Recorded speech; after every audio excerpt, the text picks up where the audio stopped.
So the passion is so dense and there's so much to it. Uh, there's no way to incorporate all of it, but I just want to pick three things to look at.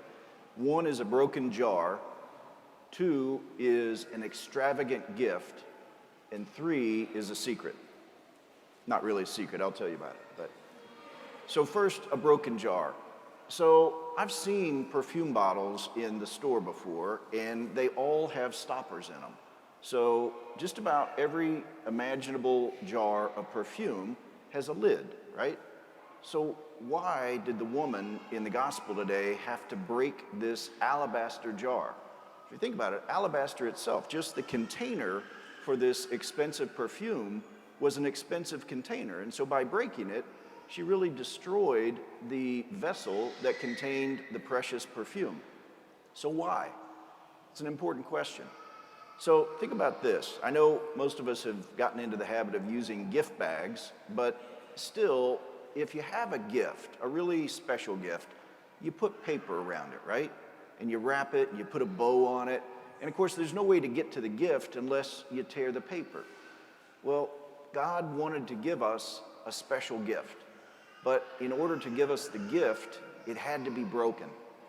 And that's why today, as we read the Passion, we see Jesus broken for us. And when we celebrate the Eucharist, we even have a part of the communion rite that's called the fraction rite.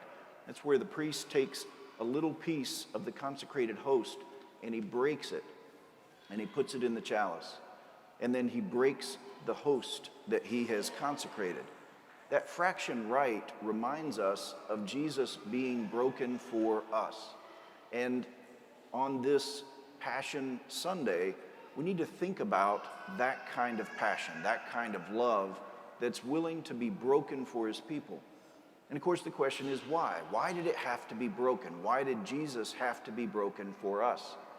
It's because he took on the entire experience of our humanity.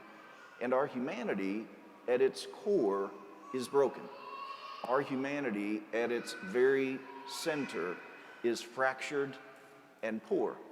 And so Jesus chose to take that whole experience of our humanity on. He allowed himself to be broken for us.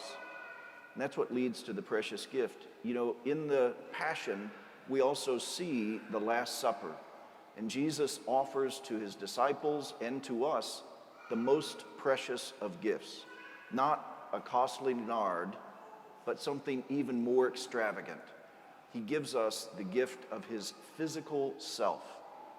That's one of the unique things about Catholics. We actually believe that when we receive the Eucharist, we are receiving the very substance of God, the physical, tangible presence of the risen Christ.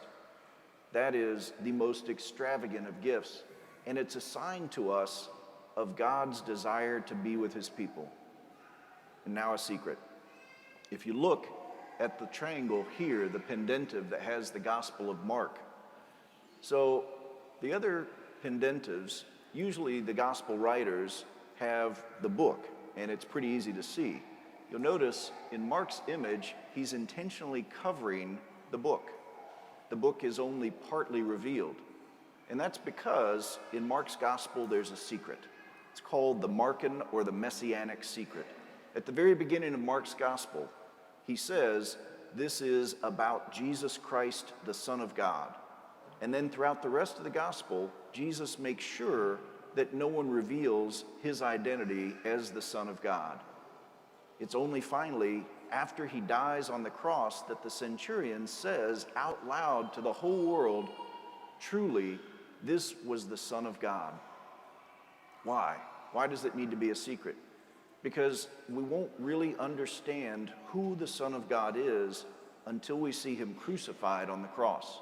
Until we see God's love for us displayed on that crucifix, we don't really know what we're talking about.